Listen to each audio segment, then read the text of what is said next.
천안문화유산연구원 연속강의를 맡게 된 전남대 사학과 강은영입니다. 이번에는 정창혼이라고 하는 테마를 가지고 다시 한번 여러분들을 찾아뵙게 되었습니다. 그래서 이 정창혼을 주제로 해서 4개의 강의를 준비를 했거든요. 그래서 오늘은 첫 번째, 정창혼이란 무엇인가, 그리고 정창혼에 소장되어 있는 보물들의 성립 과정을 먼저 살펴보도록 하겠습니다. 정창혼은 원래 동대사라고 하는 사찰에 소속되어 있는 창고입니다. 따라서 이 동대사에 소속되어 있기 때문에 이 동대사가 소장하고 있었던 보물들이나 동대사에서 사용되었던 집기류, 이러한 동대사와 관련된 물건들이 보관되어 있는 일종의 창고라고 할 수가 있죠. 그런데 이 정창호는 그렇게 간단하지는 않습니다.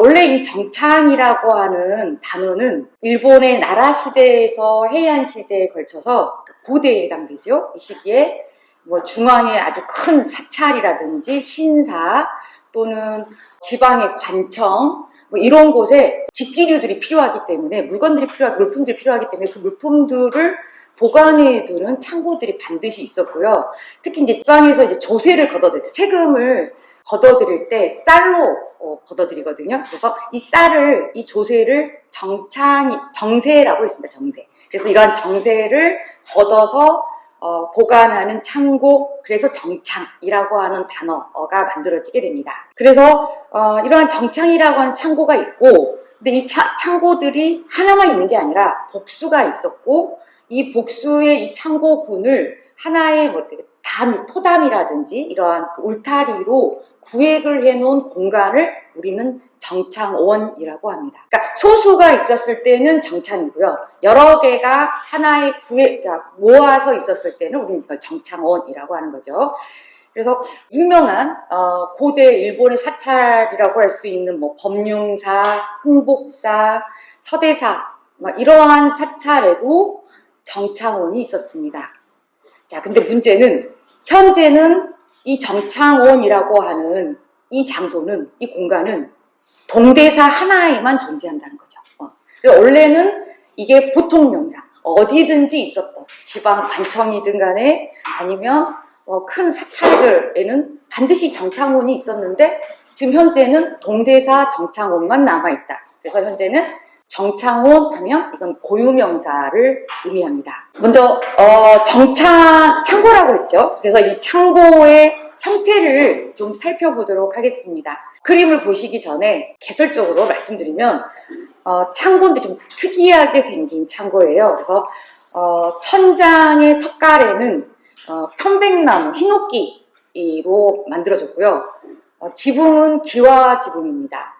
바닥은 좀 띄웠습니다. 지상에서 띄워서 기둥을 세워서 그 위에다가 이 바닥을 설치한, 그래서 이걸 이제 고상식이라고 하는데 이러한 바닥을 띄우는 그러한 구조를 가지고 있습니다. 방향으로 봤을 때는 동양 건물입니다.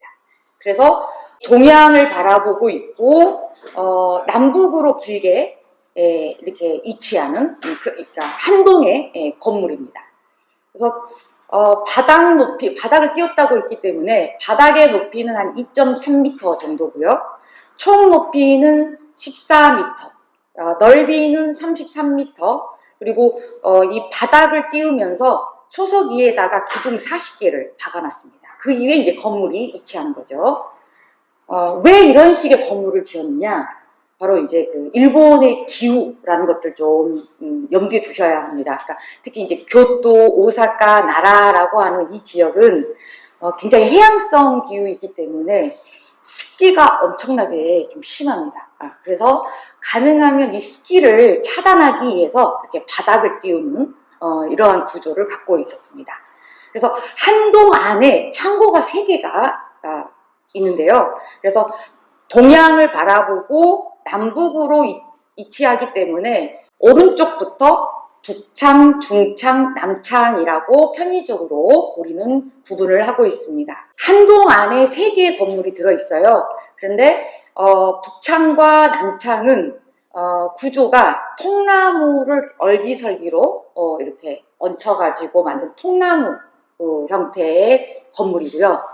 가운데에는 판자로 만든, 벽을 판자로 만든 그러한 구조를 갖고 있습니다. 모든 걸 일단 사진을 보면서 다시 한번 확인을 해보도록 하겠습니다. 그리고 안에서는 북창, 중창, 남창이 서로 왔다 갔다 왕래는 불가합니다. 무조건 출입문은 바깥으로 나와 있습니다. 그래서 중앙에 창고 정면에 중앙에 이 각각의 출입구가 3개가 있습니다. 자, 내부는 2층 구조고요. 2층 구조는 사다리를 통해서 오르락내리락 할 수 있게 되어 있고, 사실 더 안으로 들어가 보면 다락까지 사용할 수 있습니다. 실제적으로는 3층 구조를 갖고 있다라고 할 수 있습니다. 자, 보시면 이제 이런 구조입니다. 그러니까 설명으로만 들었을 때는 이게 좀 상상이 안 되셨죠? 이제 그림을 보시면 바닥을 띄웠죠. 바닥을 띄워서 초석 위에다가 40여 개의 기둥을 세웠습니다. 그리고 이제 위에 바닥을 놓았죠. 그리고 지금 보시다시피 창고가 동쪽을 향하고 있습니다. 그래서 오른쪽부터 북창, 중창, 남창이라고 부릅니다. 그리고 북창과 남창은 통나무 벽을 하고 있습니다. 통나무로 벽을 만들고 있고요. 그리고 중창은 판자로 만들고 있습니다. 근데 왜 이렇게 만드는지는 모릅니다. 아마 거의 비슷한 시기에 이러한 구조로 만들어졌을 거로 추정이 됩니다. 자, 그리고 보시다시피 출입문은 정면에 3군데가 있다. 그리고 안에서 내부에서는 서로 왕래할 수가 없다. 아래 사진의 그림을 보시면 내부는 아래와 같은 구조를 갖고 있습니다. 그래서 사다리를 통해서 2층을 올라갈 수가 있고요. 또 2층에서 다락까지 사다리를 통해서 올라갈 수가 있습니다. 이곳에다가 많은 보물들을 오랜 1300년이 넘는 시간 동안 보관을 했다라고 하는 거죠. 그래서 되게 지금 보관 상태도 굉장히 좋습니다. 그러니까 아마 고대인들은 우리가 현대인이 생각할 수 없는, 그러니까 그들만이 가지고 있는 과학적인 어떤 그런 기술들이 있었나 봐요. 그래서 그러한 기술을 통해서 전혀 이러한 유물들, 보물들이 상처 입지 않고 가능한 파손되지 않는 아주 좋은 상태로, 보존 상태로 오늘날까지 전해오고 있습니다. 자, 그러면 이 동대사의 정창은 그럼 언제 만들어졌냐? 이 성립 시기를 알아보도록 하겠습니다. 먼저 성립이 언제 됐는지, 나무 기둥이라든지 또 벽 통나무를 쓰고 있기 때문에, 석가래도 쓰고 있기 때문에 이 나무를 가지고 나이테 연대법을 측정을 하면 되겠지요. 그래서 나이테 연대법을 했더니 중창에 사용됐던 그 판재, 이 판재가 아마 벌채된 시기가 741년 무렵 정도 됐을 거다라고 보여지고요. 그래서 사실 이 보물이 그러니까 창고는 아마 이 나무가 벌채되고 난 이후에 만들어졌겠죠. 그리고 보물이 이 창고 안에 들어간 시기가 사실 756년이거든요. 그러니까 이 창고는 741년에서 크게 잡아서 741년에서 756년 사이에 이 창고가 만들어졌다라고 대략적으로 짐작을 해볼 수가 있습니다. 우리는 지금 흔히 정창원이라고 부르고 있는데 이제 일본어로는 효소인이라고 하거든요. 근데 이제 이 정창이라고 우리는 흔히 이렇게 부르고 있지만 문헌에서는 이 정창을 뭐라고 지칭하는지 그 사례를 봤더니요. 정창 정장, 보창 보장, 정창원 정장원, 쌍창 삼창. 그러니까 창고라고 하는 특징이 있죠. 뭔가를 수장한다, 뭔가를 보관한다 라는 의미의 창고의 의미로 이렇게 불렸던 것 같습니다. 또는 보물 창고라고 해석이 가능하지요. 그리고 제가 앞서 말씀드렸던 것처럼 이 정창호는 원래는 동대사에 속해 있었던 창고라고 할 수 있다고 했습니다. 근데 이제 동대사의 역사를 기록해 놓은 문헌이 있습니다. 이건 해안시대에 성립된 문헌인데요. 동대사 요록이라고 하는 문헌입니다. 근데 이 동대사 요록에 따르면 해안시대, 나라시대, 이제 초창기에 보면 이 정창원 말고도 뭐 북창대, 동행 남일창, 동행 제3창과 같은 이거 외에도 복수의 창고가 있었던 걸로 보입니다. 근데 이제 현재는 요 한도, 요거 정창원 이거 하나만 남아있는 상태인 거죠.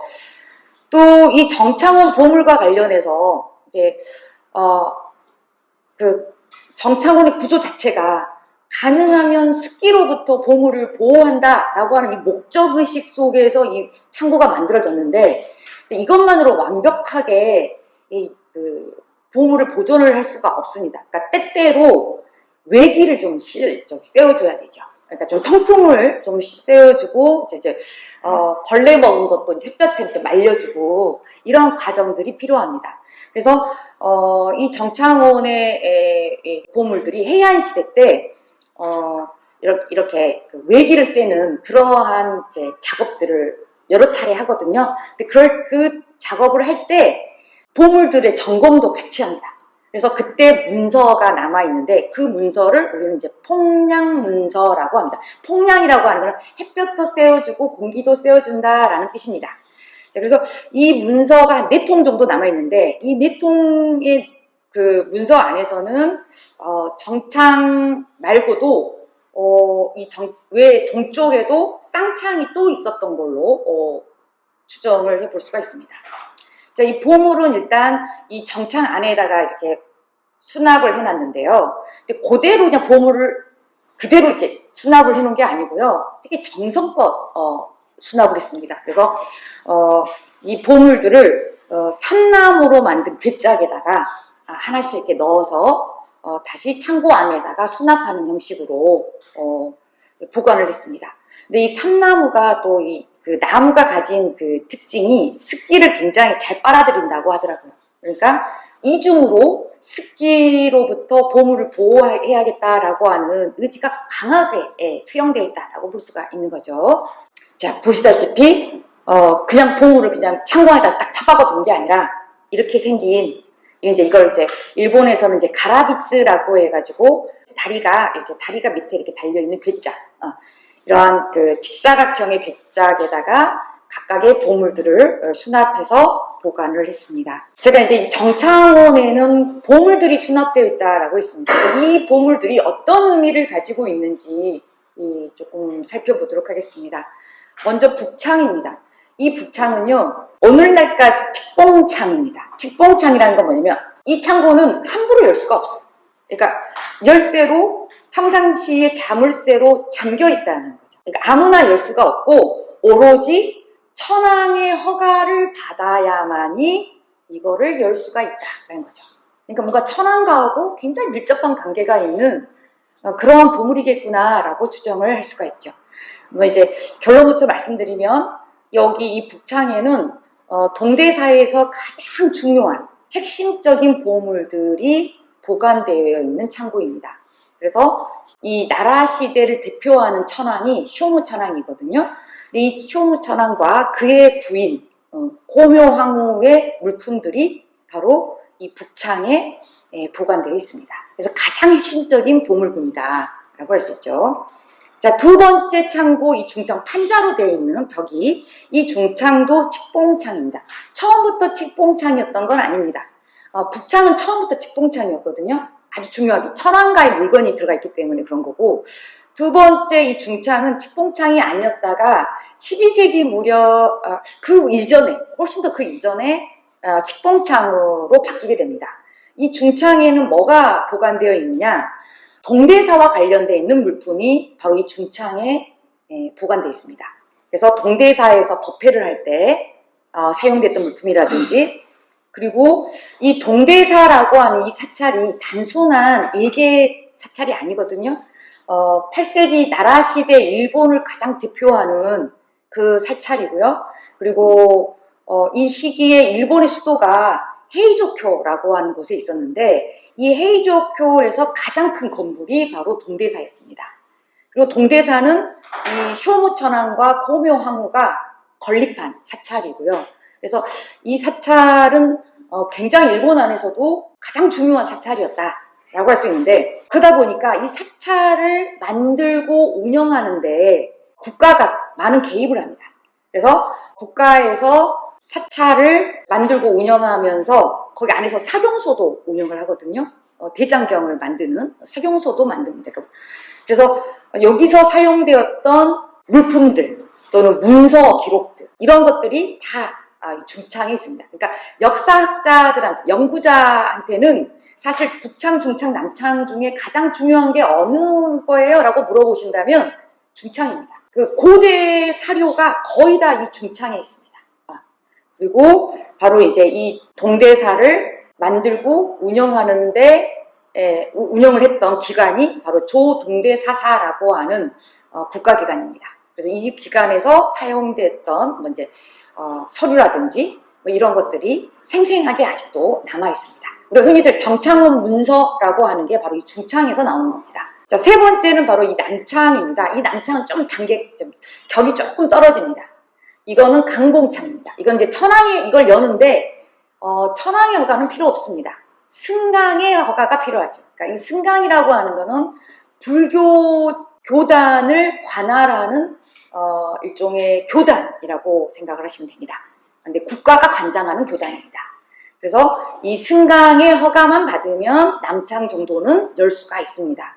그러다가 나중에는 조금 더 격이 떨어져서 동대사의 사무를 보는 별당, 그러니까 동대사의 수장이 주지가 이거 열어 하면 열 수 있는 그런 이제 격의 창고인 거죠.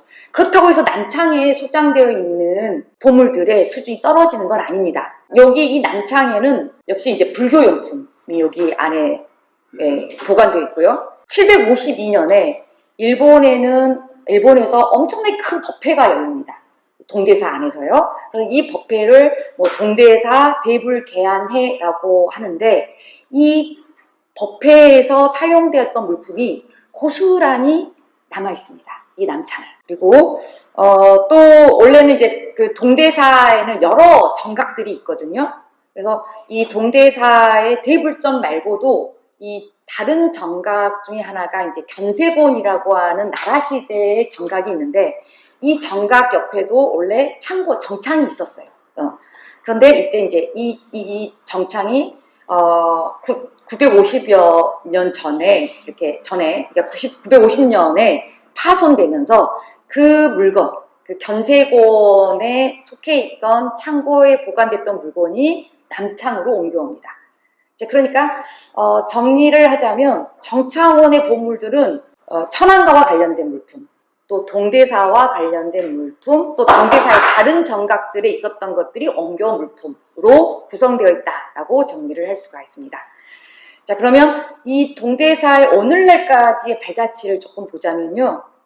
이 정창원의 발자취를 보면 에도 시대까지는 조정, 그러니까 천황이죠. 천황이 있는 교토에 있는 이 조정의 감독 아래에서 동대사가 관리를 했습니다.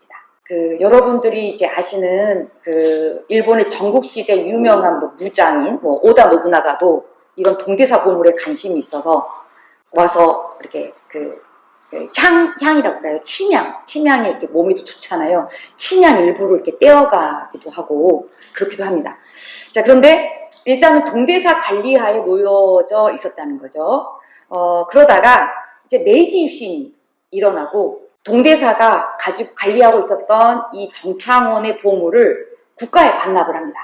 그래서 이제 국가에서는 이걸 내무부, 내무성에서 이거를 관리하다가 또 이제 천황제 국가, 메이지 유신을 이제 일본이 이루고 나서 근대 일본이 지향하는 국가는 천황제 국가거든요. 천황이 다스리는 일종의 군주제잖아요. 자, 그래서 다시 1884년에 이 천황가의 업무를 담당하는 부서가 국내성인데 이 국내성으로 옮겨갑니다. 그리고 1908년에는 이게 이제 제실박물관이 관리를 하게 됩니다. 바로 이제 1908년이면 아직 우리는 합병이 되기 전이죠. 통감부 체제이죠. 일본에는 제실박물관이 당시 3개가 있었습니다. 일제강점기 때 일본에는 제실박물관, 제실이라고 하는 건 뭐냐면 일본은 천황이 다스린 나라이기 때문에 황실이 다스린, 그러니까 황실에서 운영한, 근데 국립박물관이라는 의미인 거죠. 그래서 도쿄 제실박물관, 교토 제실박물관, 나라 제실박물관 이 세 개가 있었습니다. 그러니까 아마 이 1908년 이 정창훈의 보물을 이제 주관하는 이 제실박물관은 나라박물관, 오늘날의 나라국립박물관을 의미합니다. 자, 그리고 이제 일본이 1945년에 폐망을 하게 되죠. 폐망을 하게 되면서 일본의 메이지 대헌법, 이 메이지 헌법이 개정이 되고 이제 일본의 신헌법이 제정이 됩니다. 자, 그러면서 황실 재산은 다 국유 재산이 되고요. 정창원은 보물은 국내부의 도소료가 주관을 하다가 현재는 국내청 산하기관인 정창훈 사무소에서 관리를 하고 있습니다. 그래서 매년 일본에서는 10월 마지막 주하고 11월 첫째 주 2주에 걸쳐서 매년 정창훈 특별전을 나라 국립박물관에서 하고 있습니다. 이제 본격적으로 보물에 대해서 정창훈에 보관되었던 보물에 대해서 개략적으로 살펴보도록 하겠습니다. 이 보물은 천안가와 관련된 보물이라고 앞서 말씀을 드렸습니다. 근데 어떻게 천안가와 관련된 보물이 정창훈 안에 들어가게 되는가, 특히 북창 안에 수납되게 되는가, 그 과정을 보겠습니다. 756년 5월 3일에 쇼무천황이라고 하는 굉장히 전제군주죠. 일본의 이제 이 8세기 나라 시대를 대표하는 천황이거든요. 이제 이 사람이 사망을 합니다. 그리고 49제가 되는 날이 6월 21일이었습니다. 그래서 이 49제 법회를 하고 나서 그의 부인이었던 고묘황후가 이 남편이 살아생전에 애용했던 물품, 그리고 자신이 가지고 있었던 약물, 약재, 이것을 동대사 대불, 그러니까 동대사의 주불이죠. 동대사의 주불은 비로자나불입니다. 그러니까 비로자나불은 부처들 중에서도 태양, 광명의 부처거든요. 그리고 화엄경의 교주입니다. 자, 그러면 아마 유추하실 수 있겠지만 동대사는 하엄종이다. 하엄종계의 사찰이다 라고 할 수 있죠. 일본에서 하엄종 사찰은 이게 처음입니다. 신라는 일찍부터 하엄종을 받아들이지만 일본은 이제 이때 이 동대사를 만들면서 하엄종을 받아들이거든요. 그래서 신라의 하엄종의 영향을 굉장히 많이 받습니다.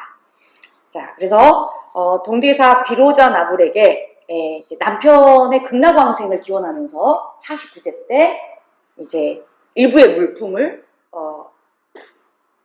부처한테 헌납을 한 거죠. 희사를 하는 겁니다. 자, 그러면서 물품이 어느 정도 됐었느냐? 600점. 그러니까 쇼무천황이 생전에 애용했던 물건이 한 600 수십 점 정도 되거든요. 그거를 이제 기부를 하고, 그리고 이걸 그냥 기부를 할 수가 없고 목록 리스트를 작성합니다. 근데 그 리스트가 국가진보장이라고 하는 문서입니다. 그러니까 쇼무천황이 애용했던 600 수십 점의 리스트를 우리는 그냥 국가진보장하고 이라고 후대 사람들은 이렇게 이름을 붙였습니다. 그러니까 국가의 가장 진귀한 보물이라는 뜻이죠. 자, 그리고 또 본인이 소유하고 있었던 약재가 있었다고 했죠. 이 약재 60종도 같이 바칩니다. 근데 이건 이제 따로 리스트를 작성을 했는데 이 리스트의 이름은 종종약장입니다. 그러니까 그때부터 이렇게 불렸다는 건 아니고요. 후대 사람들이 이런 식으로 네이밍을 했습니다. 편의적으로 이렇게 네이밍을 한 겁니다. 자, 근데 이처럼 이러한 그 기부 리스트가 이거 2개만 있느냐? 아닙니다. 이후로 이 고묘황후는 3번에 걸쳐서 더 기부를 합니다. 동대사 비로자나불에게. 그래서 3개, 그래서 이 5개 기부 리스트는 5개가 존재한다. 우리는 이걸 총칭해서 헌물장이라고 하거든요. 동대사 헌물장. 그리고 그 중에 이 5개의 각각의 이름이 있다는 거죠. 그래서 첫 번째 쇼무천황의 애용했던 물품 600 수십 점은 국가진보장. 두 번째 리스트는 종종작장. 뭐 이렇게 우리는 이름을 부르고 있습니다. 그런데 이 국가진보장은요, 가장 중요한 물품들인 거죠. 그리고 이 진보장의 리스트도 굉장히 깁니다. 워낙 물건이 많다 보니까. 그래서 이 문서, 국가진보장이라고 하는 이 문서는 백마지, 그러니까 백마지라고 하는 마지인데요. 정말 하얀 그러니까 창호지, 하얀 창호지인데 굉장히 잘 만들어진 종이입니다. 이 종이 18매를 연결해가지고 만든 두루마리 문서인데요. 여기 이 문서에는 먼저 기부자인 코묘항우의 어떤 이제 남편에 대한 애독을, 그리고 왜 이걸 자기가 기부를 하게 됐는가에 대한 이제 이야기가 먼저 나오고요. 그리고 뒤에는 이제 600수십 점의 물건들의 이름, 어디서 이 물건들이 어디서 건너온 건지, 생김새는 어떤 건지, 개수는 얼마인지, 이런 물건에 대한 정보가 기록되어 있고, 그리고 마지막에는 또 다시 한번 코묘항우가 자신이 이걸 왜 기증한 건지 다시 한번 강조하면서 기부 목적을 기술했고요. 그리고 가장 끝부분에서는 여기에 증인들, 당시에 이제 대신들이죠. 대신들이 증인으로서 서명 날인을 하고 있습니다. 그리고 이 문서 크기가 쫙 펼쳤을 때 15m 정도 되거든요.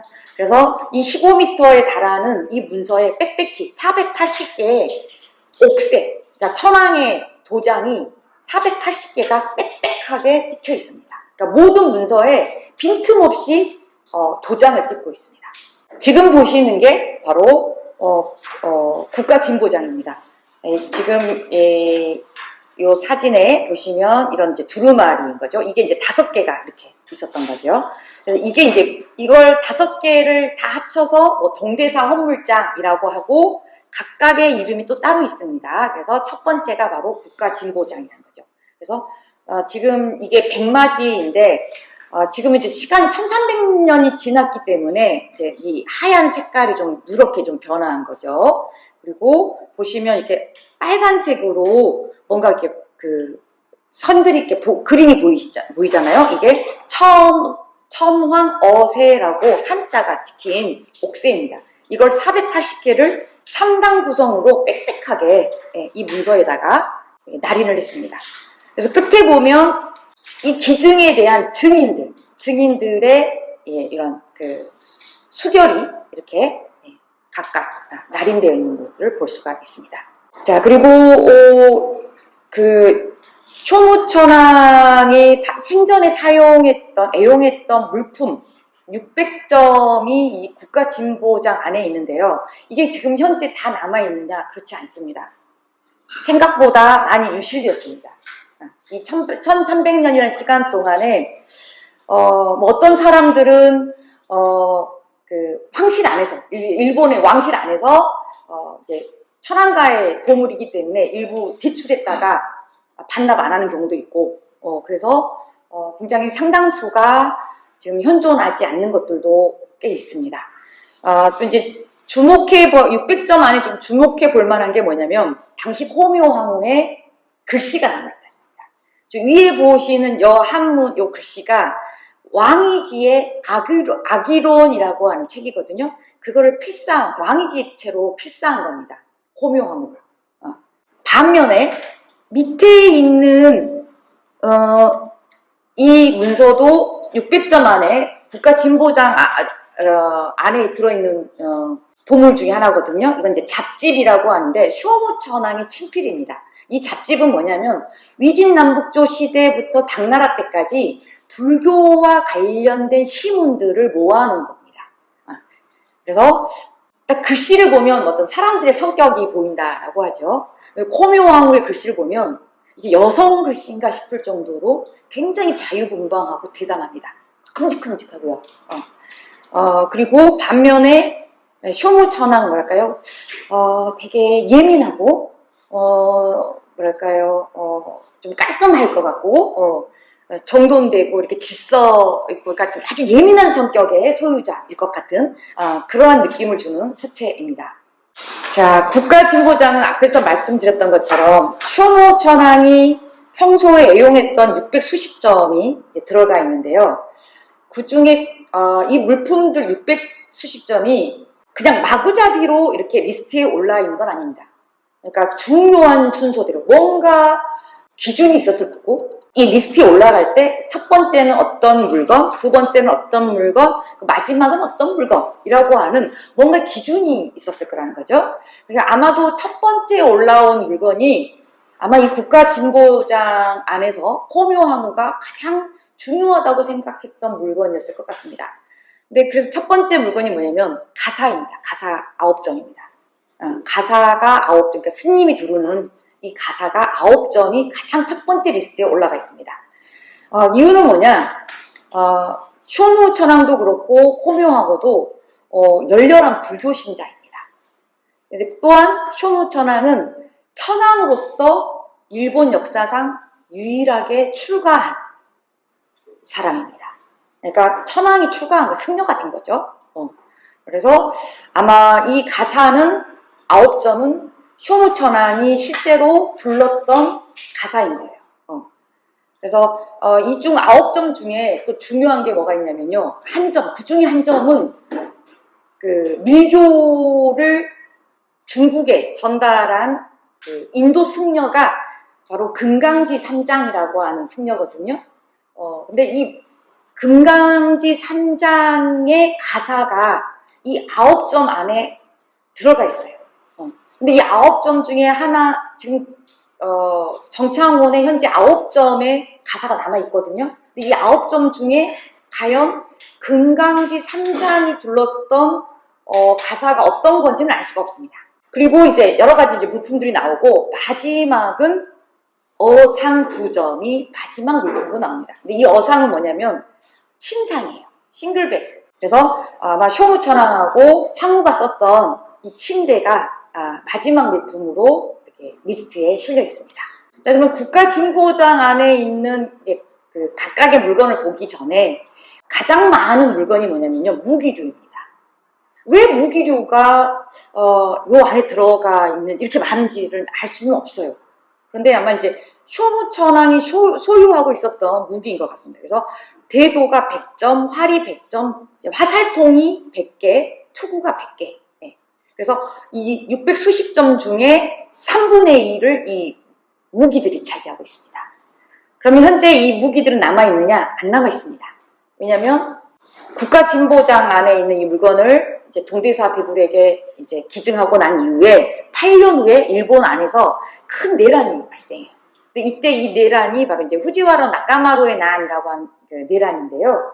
이 난을 진압할 때 무기가 필요하니까 정부군이 이 정창원의 이 북창에 보관되어 있던 이 무기를 빌려가 버립니다. 그리고 반납을 안 해요. 그래서 무기들은 거의 이 정창원 안에 남아있지는 않습니다.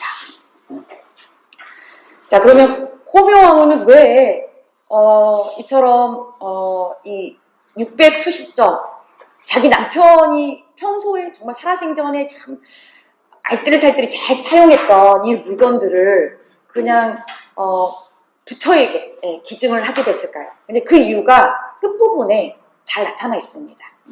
국가진보장 그 마지막 끝부분에 총목 분체라고 되어 있거든요. 그러니까 눈에 이 물건이 눈에 띄면 내가 너무 슬퍼가지고 쓰러지고 막 내 몸이 꺾일 것 같아. 그러니까 남편의 물건이 눈에 이렇게 죽은 남편의 물건을 볼 때마다 너무나 가슴이 아픈 거죠. 그래서 이거를 그냥 정리를 해가지고 동대사 비로자답게 기증을 하게 되었다라고 볼 수 있는 거죠. 이건 표면적인 이유입니다. 표면적인 이유. 꼭 이게 그 이유의 전부라고는 생각되지는 않습니다. 자, 보시면 국가진보장 안에는 600 수십 점의 보물이 있었고, 지금도 이 북창에는 이 국가진보장에 실려 있는 많은 보물들이 지금 보관되어 있습니다. 이제 근데 첫 번째 실려있던 물건이 뭐였냐면 바로 가사였죠. 가사 9점이었습니다. 그래서 이게 위에 있는 가사들이 그 9점 중에 2개입니다. 그래서 원래 이 9점은 아마 다 쇼무천왕이 직접 몸에 걸쳤던 가사였던 것 같고, 이 중에 9점 중에 하나가 바로 밀교를 인도에서 중국으로 전파한 금강지 3장이 직접 사용했던 가사라는데, 그게 뭔지는 모르겠고, 기록에 따르면, 국가진보장에 따르면 명주로 짜여 있다고 했었거든요.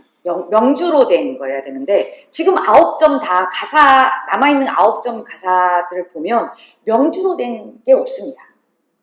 그러니까 거친, 그러니까 뭘까요? 거친 비단이긴 한데, 성긴 비단이라고 해야 되나요? 그 명주하고는 좀 다릅니다. 그래서 아마 그건 뭔가 착각일 거고, 아마 지금 보시다시피 오른쪽에 있는 요 약간 황색의 갈색을 띠고 있는 이 가사가 아무래도 그 물건에 대한 설명하고 가장 금강지의 가사하고 설명과 가장 부합하는 가사가 바로 이 오른쪽 가사로 추정이 됩니다. 자, 그리고 이 국가진보장의 마지막 리스트는 바로 침상이라고 했죠. 싱글베드. 바로 쇼무천왕과 호묘항우가 실제로 사용했던 싱글베드인데, 2개, 이 싱글베드 2개를 마지막에 리스트로 올리고 있는데, 이게 바로 그 침상입니다. 생각보다 너무 초라하죠. 생각보다 초라하다고 생각하실 겁니다. 요 위에 그냥 이에다 이불 깔고 잤느냐? 그렇지 않습니다. 오른쪽에 보시면, 아래 오른쪽에 보시면, 이렇게 오늘날 다다미와 같은 돗자리 있죠? 이게 정창원에 남아 있습니다, 북창에. 바로 그걸 침상 위에 깔고, 또 그 위에다 이제 이불을 깔고, 그렇게 이제, 수면을 취했던 것 같습니다. 동대사 헌물장은 5개로 구성되었다고 했습니다. 그래서 첫 번째 리스트가 바로 국가진보장이었고요. 자, 2번째가 바로 종종약장입니다. 이 종종약장은 약물, 약재. 그러니까 국가진보장을 헌납하던 같은 날 호묘항우가 자기가 개인적으로 소유하고 있었던 60종의 약재를 21개의 괴짝에다가 넣어가지고 동대사 대불에 헌납합니다. 그리고 이제 이 물품에 대한 리스트를 만들었어요. 그래서 그 리스트를 오늘날 연구자들이 그냥 편의적으로 종종약장, 다양한 약물 리스트라는 뜻의 이 종종약장이라고 부르고 있습니다. 호묘항우는 왜 이 60여 종의 약물을 개인적으로 소유하고 있었느냐? 이 약재들을 보면요, 일본산 약재가 거의 없습니다. 나중에 보시겠지만 인삼, 대왕, 개심, 그러니까 인삼하면 일본이 아니고 우리나라 거잖아요. 우리나라 제품이죠. 이거 당연히 이거 신라 제품입니다. 그것만 있는 게 아니라 이제 그 계시, 그러니까 시나몬이죠. 계피. 계피는 우리나라나 일본에는 나오지 않는 물건이죠. 그건 어디서 나오냐면 거의 베트남산이 많습니다. 이런 거라든지. 그러니까 약재들 보면 굉장히 다국적이에요. 이러한 다양한 나라에서 나오는 약물들을 60여 종을 21개 괴짝에 이렇게 넣어가지고 동대사에게 이렇게 준 거죠. 그런데 이제 이 약물을 이렇게 다양하게 가지고 있었던 이유는 바로 남편 쇼무천왕이 굉장히 병치레가 굉장히 많았어요. 그리고 이런 걸 보면 되게 부부 사이가 되게 좋았겠다. 되게 참 금슬이 좋은 부부였겠구나라고 우리가 추정이 되잖아요. 근데 이 두 사람의 관계는 더 끈끈합니다. 피로써 더 끈끈합니다. 이 말은 무슨 말이냐면 쇼무천왕이 조카고요. 호묘항우가 이모입니다. 그러니까 이모와 조카가 결혼을 한 거죠. 종래혼이죠, 종래혼. 근친혼입니다. 근데 이 근친혼은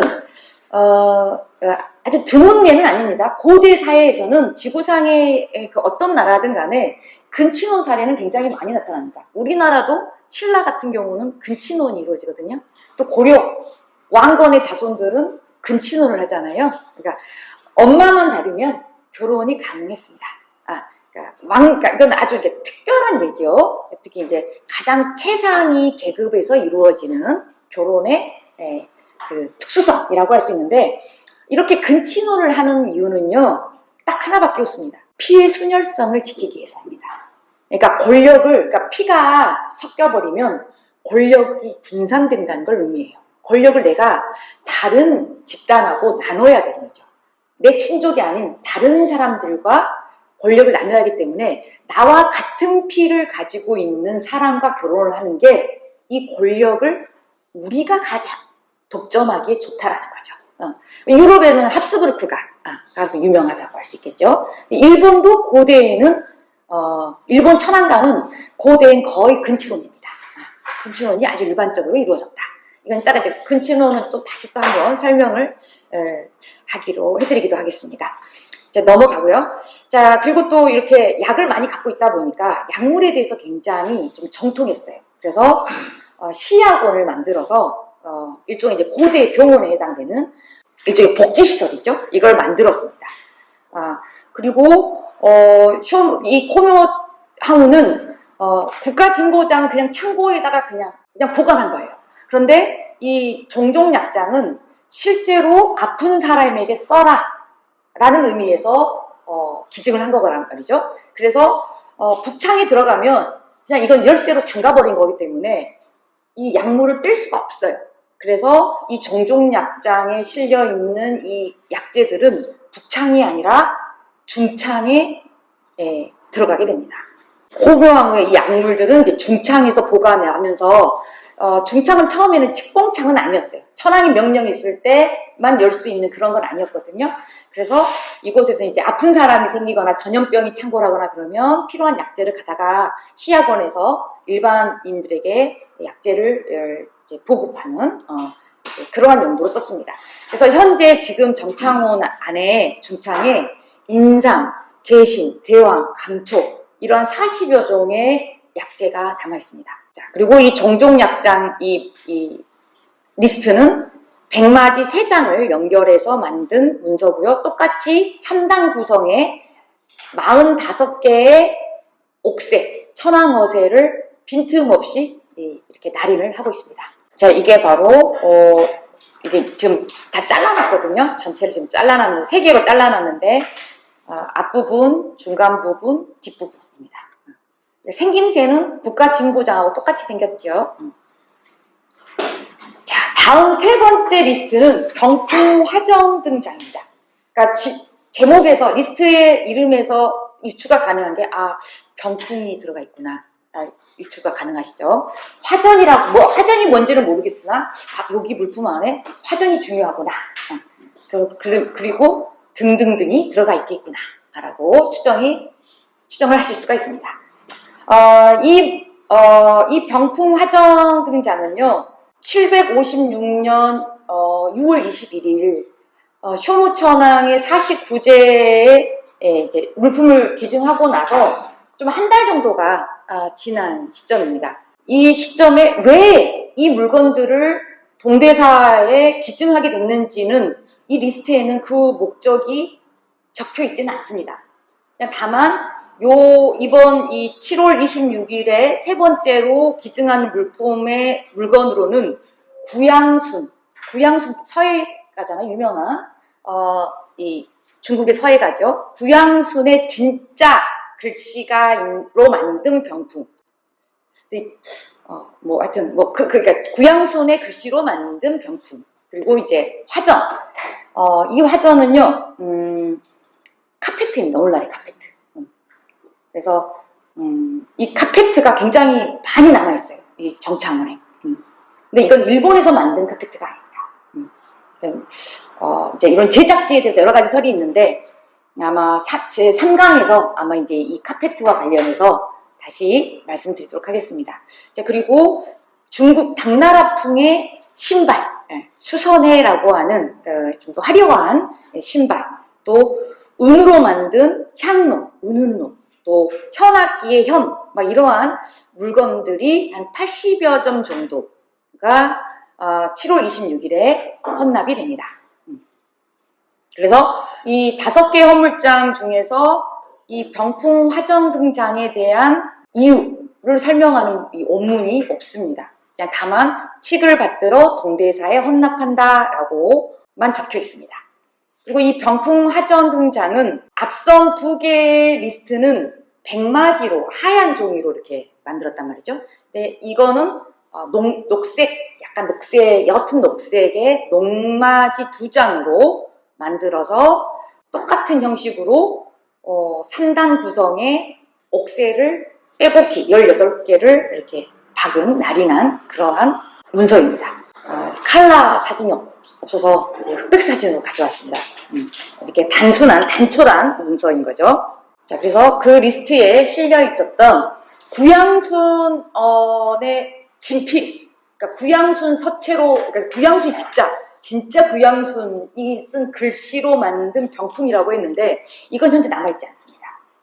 정창원에. 그러니까 누군가가 빼돌렸겠지요. 자, 그리고 이처럼 이제 화전, 카펫, 그러니까 이 카펫은 뭘로 만들냐면요, 양털. 근데 그냥 우리가 말하는 캐시미어를 가지고도 만들기도 하지만 사냥털 가지고도 만들거든요. 그래서 이거를 이렇게 압축식으로 수증기로 이렇게 세워가지고 눌러가지고 이렇게 펠트를 만들어요. 펠트를. 그래서 이런 카페트가 굉장히 많이 이 정창원 안에 보관되고 있습니다. 이건 이제 은으로 만든 향로인 거죠. 또 여기는 아마 호묘황후가 신었던 신발인 것 같습니다. 당나라 여성들이 신는 이 수선회라고 하는 이 신발이 헌납이 되었습니다. 다음은 4번째 리스트입니다. 이 4번째 리스트의 이름은 대소왕 진적장입니다.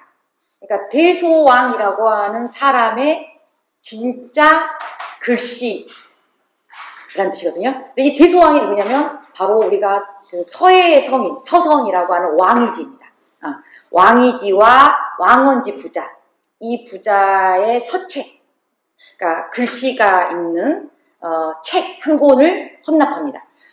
우리가 이제 서해 아마 그 배우신 분들은 잘 아시겠지만 왕이지 뭐 행서도 유명하고 왕이지의 뭐 초소도 유명하고 그러잖아요. 근데 이 왕이지는 바로 동진 때 인물이거든요. 그리고 유명한 낭야왕씨, 그러니까 동진의 귀족입니다.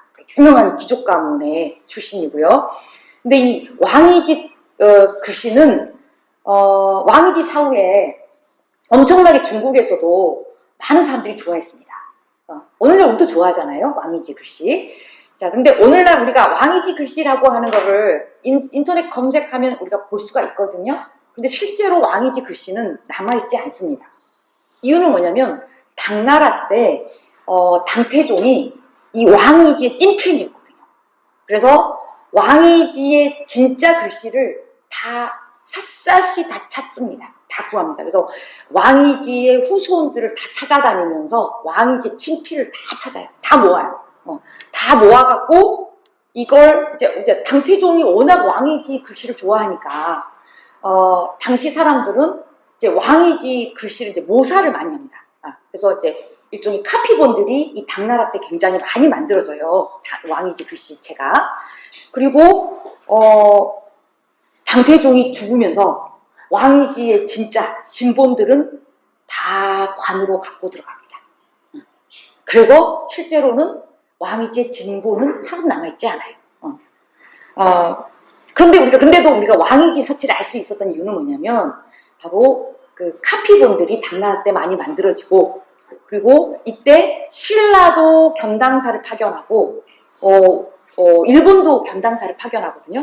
그리고 실제로 이 대소왕 진적장이라고 할 때 이거 절대 진본일 수가 없어요. 이거 카피본이에요. 이건 견당사가 가져온 카피본입니다.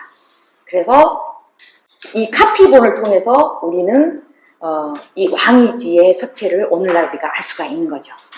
그래서 이제 이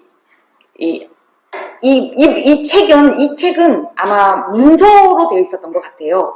대소왕 진적장이라고 하는. 근데 요 문서가 앞장은 왕이지 글씨체로, 행서로. 그리고 뒷장은 그의 아들인 왕헌지의 글씨체로 이렇게 만들어진 문서였던 것 같습니다. 근데 이거는 안 남아 있습니다. 그러니까 일부, 그러니까 이게 정창원에는 남아있지는 않고요. 왕이지 글씨라고 하는 것들이 일부 일본에 꽤 남아있거든요. 그게 황실가 쪽에서 전해진 겁니다. 그러니까 막 정창원의 왕이지 글씨가 꼭 이것만 있는 건 아니거든요. 우리가 첫 번째 리스트라고 했던 국가진보장 안에도 왕이지 글씨체가 있었어요. 글씨가 있었어요. 그러니까, 아마 일본의 이제 왕실 안에서 왕이지를 좋아하는 어떤 사람들이 대출해가지고 반납을 안 하고 계속 이제 왕실 안에서 계속 이거를 상속해가지고 현재는 따로 이제 황실 쪽 안에서 이 왕이지의 글씨체를 갖고 있습니다. 자, 그래서 보시면 이게 이제 대소왕 진적장이라고 하는 네 번째 리스트고요. 이게 왕이지의 그 유명한 상난첩입니다. 여기 보시면 글씨가 명필이라고 하는데 진짜 저게 명필인가 싶을 정도로 이제 약간 초서까지는 안 가지만 흘려 쓴 그러니까 초서 플러스 행서체 정도거든요. 그래서 이게 쫙 보시면 이제 한문 잘 쓰면 돈수 막 이렇게 시작되는 상난첩입니다.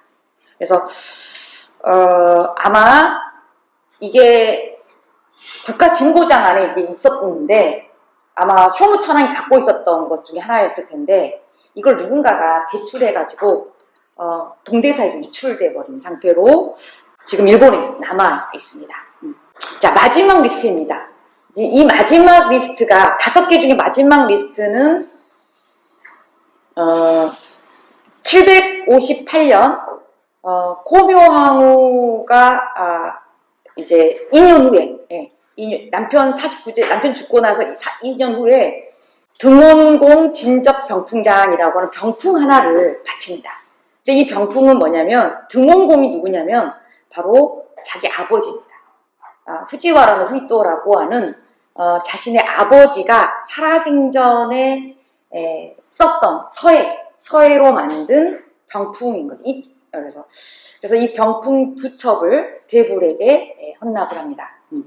이 아버지 후지와라 후이토는 누구냐면 우리가 이제 일본의 귀족 가문 그러면 우리가 후지와라 씨 알잖아요. 바로 이 후지와라 씨를 처음 만든 사람이 후지와라 가마타리입니다. 원래 이 후지와라 씨는 원래 나카토미 씨라고 원래 나카토미 씨였거든요.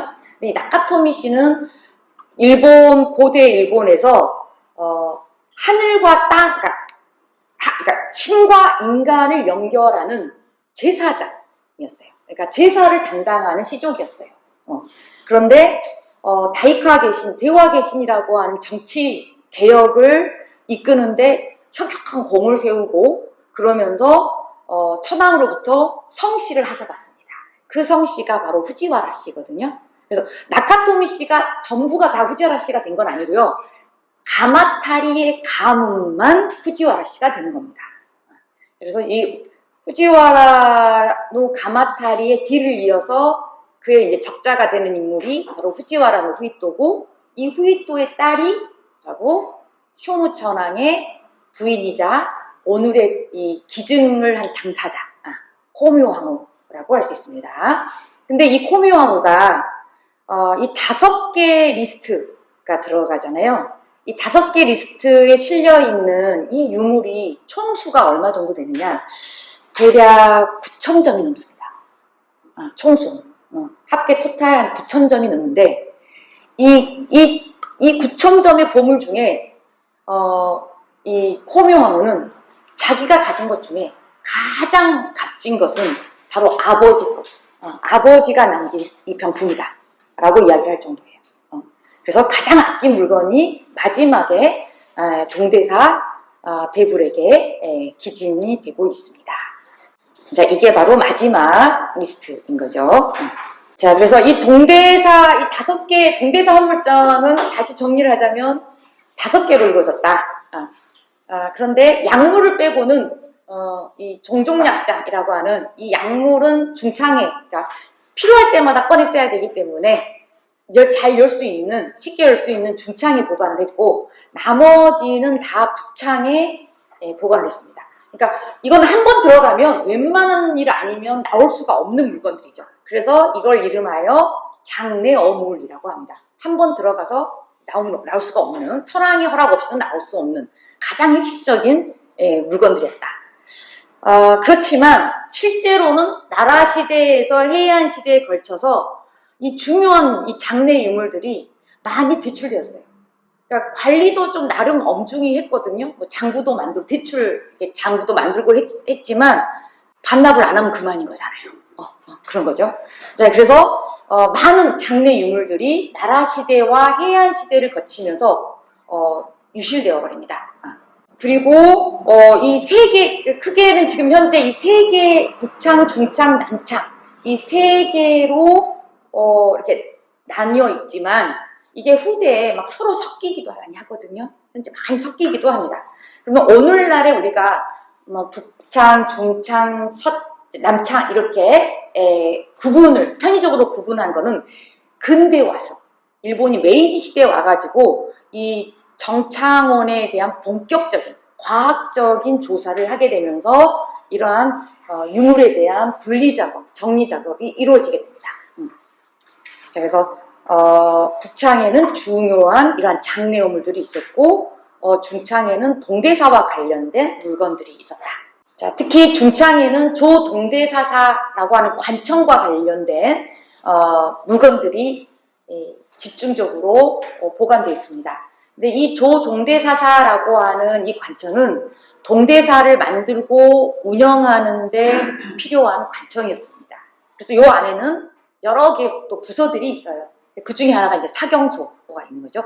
관리들이 이 조동대사사에서 근무를 합니다. 자, 그래서 그때 그 관리들이 입었던 옷이라든지 또 그들이 사용했던 일종의 폐기되어야 할 그 서무 그 서류라든지 이런 게 전혀 폐기되지 않고 고스란히 이 중창에 보관되어 있습니다.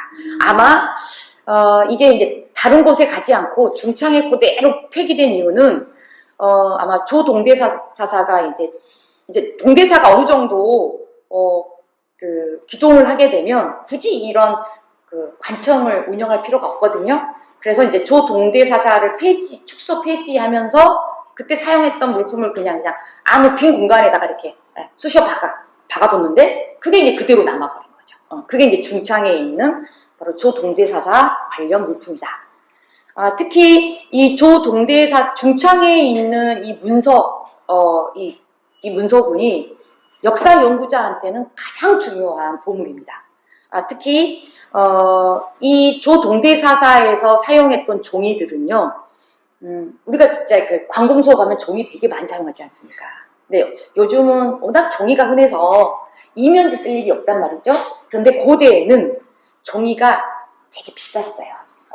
그래서 종이는 이렇게 그 보고용이나 또는 보관용일 때 그때 이제 아주 상질의 이러한 종이에다가 정서를 해가지고 이렇게 보관하거나 이렇게 했단 말이죠. 주로 이제 상급 관청에서는 좋은 백마지, 녹마지 아까 보셨던 그런 문서를 만드는 종이를 썼습니다.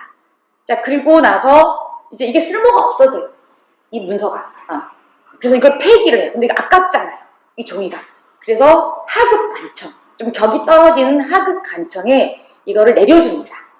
그러면 특히 이제 조동대사사는 중앙 관청이 아니고 그냥 동대사에 속해 있는 관청이기 때문에 굉장히 격이 떨어지는 관청이란 말이죠. 그러니까 여기는 중앙의 관청에서 내려주는 이면지를 사용하는 거죠.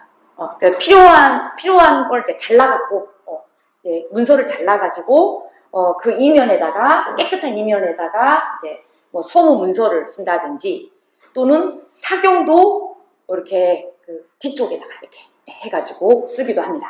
자, 그래서 이걸 다시 역으로 생각해보면, 이 조동대사사에서 썼던 이 서무용의 문서를 뜯어갖고 다시 복원을 하면 원래 상급 관청에서 작성했던 문서가 복원이 가능합니다. 그러니까 당시 고대 일본의 행정 시스템을 알 수 있는 굉장히 엄청나게 중요한 문서라고 할 수 있는 거죠. 자, 특히 또 남창에는 동대사와 관련된 보물이 들어있는데요. 여기 남창에는 또 동대사뿐만 아니라 동대사의 다른 정각에 속해 있던, 즉 견세곤의 쌍창에 있었던 물건들이 또 남창 안에 들어와 있습니다. 이 남창에서 우리가 주목해야 할 물건은요, 바로 752년에 동대사에서 열렸던 대불개안회라고 하는 법회에서 사용됐던 물건들이 고스란히 여기 남아있다는 거죠. 여기에서 사용했던, 이 법회에 사용했던 물건 중에 일부가 뭐냐면 기약맨입니다. 기약이라고 하는 거는 산악, 기약이라고 해서 불교, 그러니까 우리의 불교가 인도에서 이렇게 스트레이트로 온 게 아니지 않습니까? 우리가 알고 있는 이 동아시아의 불교는 인도에서 중앙아시아를 거쳐서, 그리고 중국을 거쳐서 한반도를 거쳐서 일본으로 건너갑니다. 그러다 보니까 불교 의례에 인도식도 있고 중앙아시아식 이런 것들이 많이 들어가 있거든요. 당연히 중국식도 있고요. 특히 이제 그 불교 음악, 이건 이제 중앙아시아 음악이 요 안에 많이 들어가 있습니다. 기악이라고 하는 게 일종의 가면을 쓰고 가면극이라고 생각해요. 가면 무용극 이런 것들인데, 그때 실제로 당시 악사들, 무용수들이 썼던 가면, 의복, 버선, 신발 이런 것들이 그대로 남아 있습니다. 당시 의복이라든지 성유 이런 거를 연구하시는 분들은 이걸 연구를 하면 되는 겁니다. 또 그 당시에 이제 악기, 또 이제 법회에 사용되었던 이제 불구, 법구, 거울, 그러니까 의례 법회에 사용되는 물건들은 다 남창에 보관되어 있습니다. 자, 그리고 정창원은, 저희가 이제 정창원이 주된 테마이지만 정창원 옆에 조그마한 또 하나의 창고가 하나 있거든요.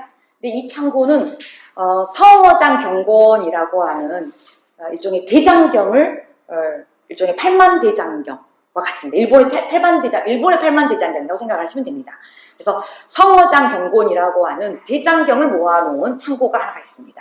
그래서 동대사의 암자 중에 하나인 존승원에 소속되어 있었던 그 창고에 보관되었던 그 대장경, 이 일군들이 바로 이제 정창원 옆에 성어장 경곤이라고 해가지고 보관되어 있는데요. 이 불경에는 되게 중요한 불경들이 많습니다. 수나라, 당나라 때 수나라, 당나라의 불경들이 들어온 것들이 꽤 있고요. 신라 불경, 지금 우리나라에 전해지지 않는 신라 불경도 이 성어장 경곤 안에 들어가 있습니다. 자, 이게 바로 남창에 보관되고 있는 동대사 법회, 동대사에서 이제 법회가 있을 때만 사용됐던 물건들이 이렇게 보관되어 있는데요. 가장 중요한 법회가 바로 752년에 열렸던 대불개안회입니다. 그러니까 동대사의 가장 중요한 정각은 대불전이고요. 이 대불전 안의 본조는 비로자나불입니다. 그래서 이 비로자나불은 바로 하엄종의 교주이고 그러니까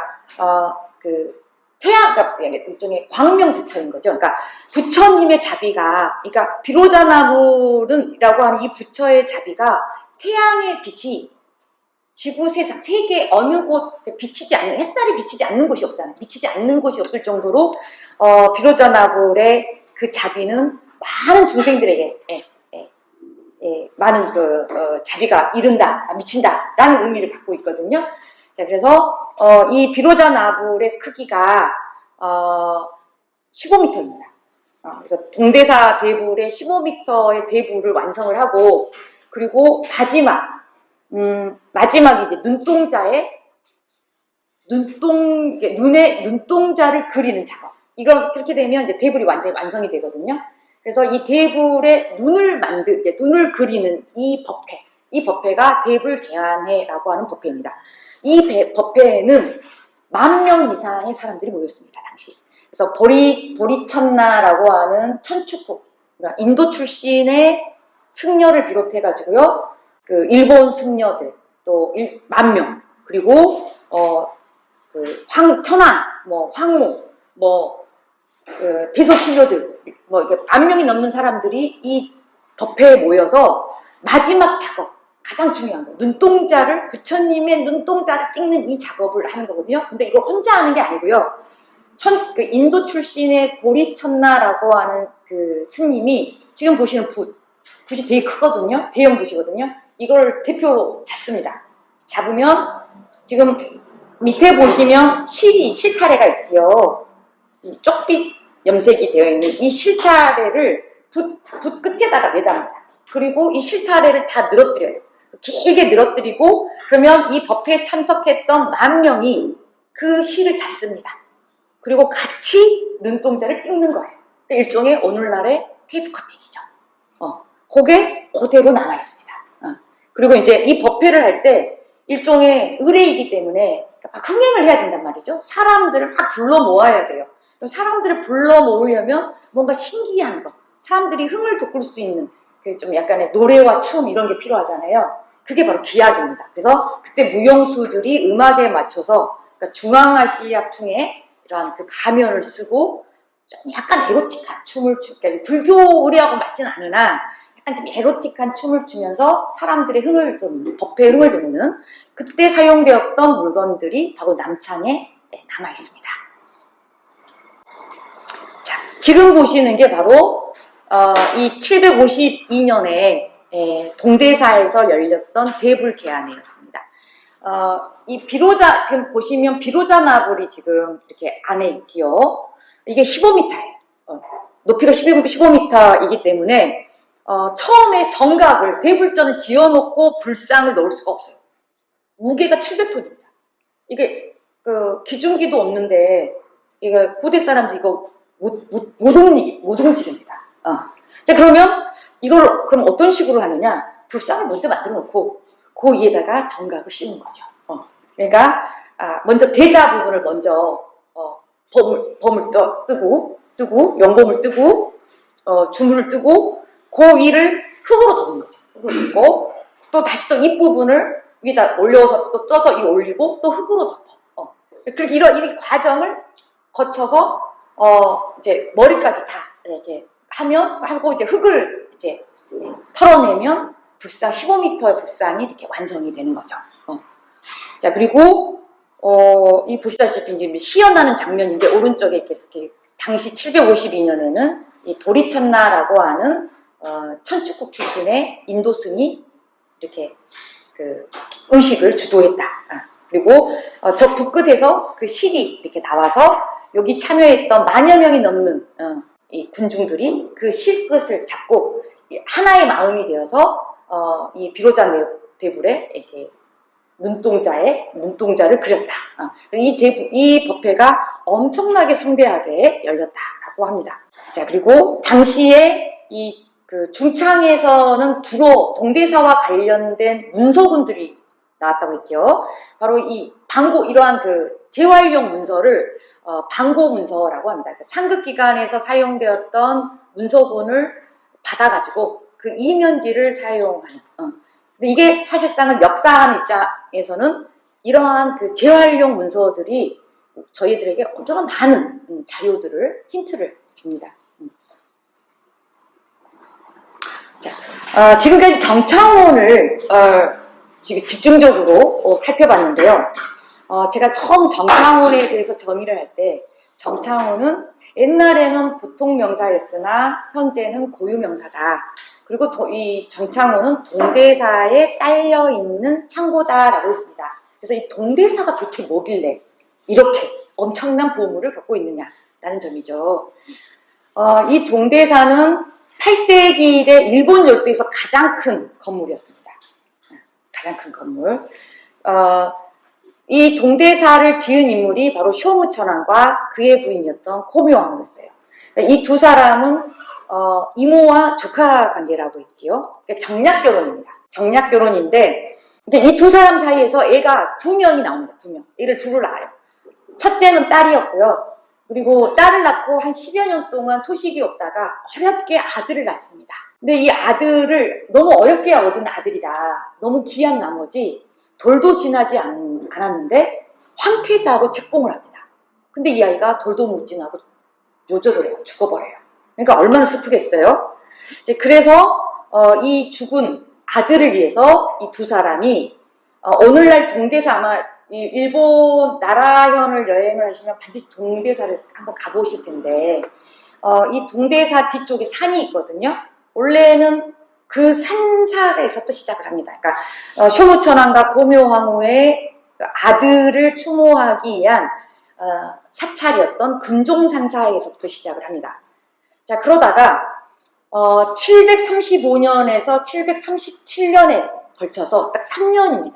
이 3년간 어떤 일이 벌어지느냐, 일본 열도에 미증유의 전염병이 창궐합니다. 그러니까 어느 정도로 심각한 전염병이냐면요, 이 전염병이 3년, 우리가 코로나 시국을 거쳤지 않습니까? 그러니까 코로나 때를 상기해보면 코로나가 아주 심할 때가 있고 잠잠해지고 소강될 때가 있고 다소 심해지고 이게 완만하게 심해졌다가 안 만해졌다 이럴 때가 있잖아요. 그러면서 대략 한 코로나 시국이 한 3년 정도 갔단 말이죠. 마찬가지입니다. 일본도 이때 이 전염병이 735년에서 737년에 걸쳐서 심했다가 완만해졌다가 심했다. 그래서 이 전염병을 겪고 나서 일본 인구가 4분의 1이 줄어요. 그래서 엄청난 전염병이었습니다. 그래서 이 전염병의 발상지가 어디냐 하고 당시 일본사에서 엄청난 문제가 됐었거든요. 우리가 코로나 어디서 시작됐냐 가지고 초반에 되게 문제였었잖아요. 그랬던 것처럼 뭐 이제 특히 미국에서 이제 우한, 중국에서 시작됐다, 뭐 실험실에서 시작됐다, 막 이렇게 그리고 전염병이 창궐하면 유언비어라든지 사회가 굉장히 불안합니다. 이제 그러다 보니까 일본 정부가 이 당시 바로 쇼무천왕이 다스리고 있을 때 이런 엄청난 비극을 겪은 거예요. 그러니까 심리적 타격이라고 하는 게 굉장히 컸을 겁니다. 국민의 4분의 1이 줄어버린 정도의 엄청난 피해인데 이러한 국가적인 재난을 겪으면서 이 쇼무천왕은 더욱더 열렬한 불교 신자가 됩니다. 그래서 이 불력을 통해서 이런 국가적 재난을 극복하고자 하거든요. 그래서 이런 극복하기 위해서 뭐를 하냐, 741년에 전국적으로 사찰을 세우게 합니다. 지방마다, 그러니까 국마다, 가장 큰, 우리나라 같으면 도단이거든요. 그래서 국마다 국분사와 국분이사, 그러니까 남자 승려와 여승이 있는 이 두 개의 사찰을 건립하게 합니다. 그러면서 원래 이제 자신들의 아들을 추모하기 위해서 세웠던 그 산사를 조금 더 승격시켜가지고 야마토국, 그러니까 당시 일본의 경기도거든요. 여기 야마토국이 그러니까 수도권을 포함 수도권이에요. 수도권. 이 수도권의 주요한 국분사로서 이 금종산사를 선택을 합니다. 그러면서 사명이 바뀌어요. 그래서 이때 사명은 금광명사입니다. 금광명사. 자, 그런데 이렇게 명령을 내렸어요. 불력을 통해서 국가적인 재난을 또 사람들의 민심을 좀 이렇게 어떻게 좀 해유하고 싶었단 말이죠. 그런데 이건 일종의 또 토목공사이기 때문에 엄청난 경비가 듭니다. 근데 이거는 지방 재정으로 충당을 해야 돼요. 근데 얼마 전에 엄청난 국가적 재난을 겪었는데 이거를 다시 뭐 이렇게 그 사찰을 만들 그런 경제적 여력이 없습니다. 그러니까 명령을 내렸는데 이게 실천으로 옮겨지지가 않아요. 자, 그러던 차에 쇼무천왕은 많이 아프기도 합니다. 이 시기 많이 아프기도 하고 심리적으로 약간 문제가 있었던 것 같아요. 그래서 수도인 헤이조쿄에 있지 못하고 막 여기저기를 막 헤매고 된 거예요. 그러다가 오늘날의 오사카 지역입니다. 당시 이제 뭐 나니와 또는 이제 뭐 세츠라고 막 이렇게 불리는 곳인데 이 오사카 지역에 한번 들렸는데 그 오사카 지역에 어떤 사찰을 들리게 됩니다. 지식사라고 하는 사찰을 들리게 되거든요. 근데 이 지식사는 신라인들이 세운 사찰입니다. 근데 이 사찰의 주불이 바로 비로자 나불이었어요. 근데 일본은 이전까지는 이 비로자 나불이 없었거든요. 그러니까 신라인들에 의해서 하엄정이 먼저 들어왔었던 거죠. 그러니까 도레인들이 이제 신라계통의 도레인들이 하엄정을 받아들여가지고 자기네들끼리 이렇게 비로자 나불을 숨겼던 거예요. 근데 여기에 엄청난 감격을 합니다. 감동을 합니다. 쇼무천왕이. 나는 저걸 갖고 싶어. 저 불상을 갖고 싶어. 근데 세상에서 가장 큰 불상으로 갖고 싶어. 그렇게 해서 만들어지는 게 바로 이제 발표되는 게 바로 743년에 비로자 나부를 건립합니다. 전국적으로 이제 조서를 내립니다. 근데 이게 좀처럼 완성이 되지 않다가 결국은 이제 해의조표로 돌아와가지고 749년에 지금의 현재 동대사 그 자리에서 바로 이제 이 비로자 나불 대불이 완성이 됩니다.